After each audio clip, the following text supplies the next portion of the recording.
Почитуван министер, почитувани пратеници, почитувана македонска јавност.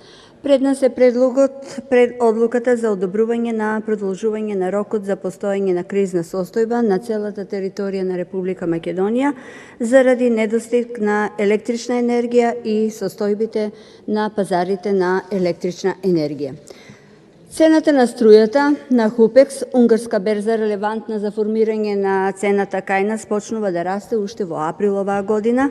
Драматичен раст се случува во јули од 95 евра за мегават час и од тогаш прогресира цената на струјата за во ноември цената на струјата да отиде над 200 евра за мегават час. Директорот на МЕПСот уверува дека ги информирал и владата и надлежните министерства за поскапувањето уште летово. Имале состаноци за кои потврди стигнал и од вас, министре. Поради штетните владени политики, долго време се укажуваше дека Република Македонија е на прагот на електроенергетската криза, но власта сето ова го прикриваше со единствена цел да не се го наруши и така нарушениот рейтинг пред локалните избори. По изборите се донесе уредба за прогласување кризна состојба од 1 месец, а сега се бара кризна состојба од 6 месеци до јуни 2021 година. 4 милиарди денари. Сега веќе 5 милиарди стана по изјавата на министерот Бесими, кој поради така наречената кризна состојба вели ќе се испумпаат од буџетот и ќе се префрлат на ЕЛЕМ и МЕПСО. Со 4 милиарди се гради, може да се изгради половина блок од РЕК Битола или пак се гради било каков енергетски објект во кој во моментот добро ќе ни дојде. Но СДСМ недостатокот на струја ќе го реши со испомпување на пари од буџетот.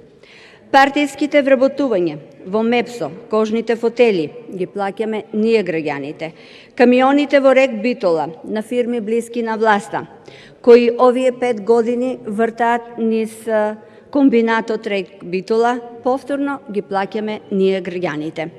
Партијски војници во РЕК Битола, заради лошото управување и одржување на електроенергетските постројки, поради кои доаѓаат до дефекти во блоковите, од огромни размери, исто така е на грбот на сите оние кои го полнат буџетот на Република Македонија, тоест граѓаните. Состојбата во ЕЛЕМ е драматична поради акумулациите во хидроцентралите, кои се на ниско ниво и се на минимум со вкупна резерва од 10%. Ова е состојба од периодот кога продаваа вишоци на електрична енергија, фалејки се дека заработуваат од продажбата.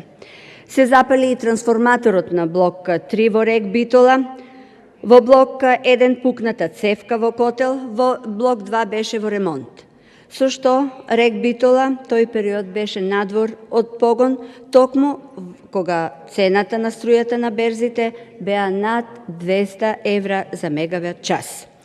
Ако имаше ископ на јаловина и откривка на ископ на јаглен, немаше да се распишуваат тендери за набавка на јаглен, туку на депонијата ќе имавме најмалку 200.000 тони наш јаглен. По хаваријата РЕК Битола се сведе на работа со 1 или 2 блока и тоа со половина моќност и со резерви на јаглен за помалку од 2 дена. Во техничко-технолошка смисла, рудник во РЕК практично и да нема. Технички, багерите се во дефект, поплавени од дождовница. Новата опрема и камиони кои неодамна се купија, се надвор неупотребливи стојат, бидејќи нема шофери. Дневно се носат по 3000 тони јаглен, во кој има повеќе земја отколку јаглен. Во ваква состојба, АД СМ објавува јавна набавка за купување јаглен за да може да се работи со РЕК Битола и РЕК Осломе. За рек Ослој можеби е неопходно и изводливо да се носи јаглен, бидејќи нови искупи на јаглен нема во постоечкиот рудник, а новиот коп Поповјани остана неотворен поради проблеми со местното население. Инаку, за рек Битола, носење на јаглен со камиони е утопија, затоа што треба 400 до 500 камиони дневно да носат јаглен. При тоа, рече и колешката пред мене, ќе се оштетат патиштата, ќе се загади животната средина од прашината која при тоа ќе се дига. Рудникот Живојно, во кој со сигурност има руда, уште е во физибилити студија, а СДСМ и ДУИ им должат на граѓаните и мора да ја објаснат зошто СМ и МЕПСО се доведени во колапс, од стабилни компании стана загубари. Зошто АДА Елем во последните 2 години има рекордно најниско производство, нема откривка на јаловина и нема ископ на јаглен. Хидроакумулациите се празни и не може да се задоволат ниту потребите на домаќинствата од електрична енергија.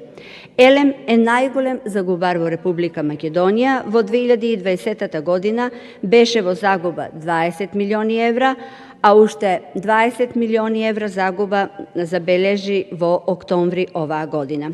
Не чека тежок период. МЕПСО е пред банкрот со преземање на туѓа енергија од европската мрежа, за што треба да плаќа пенали над 15 милиони евра. Со Законот за енергетика во јуни 2018 година, кој го донесе СДСМ, Елем стамна измеќар на Евана и во време кога цената на струјата на берзите е над 250 евра за мегачас, треба да продава електрична енергија за само 36 евра.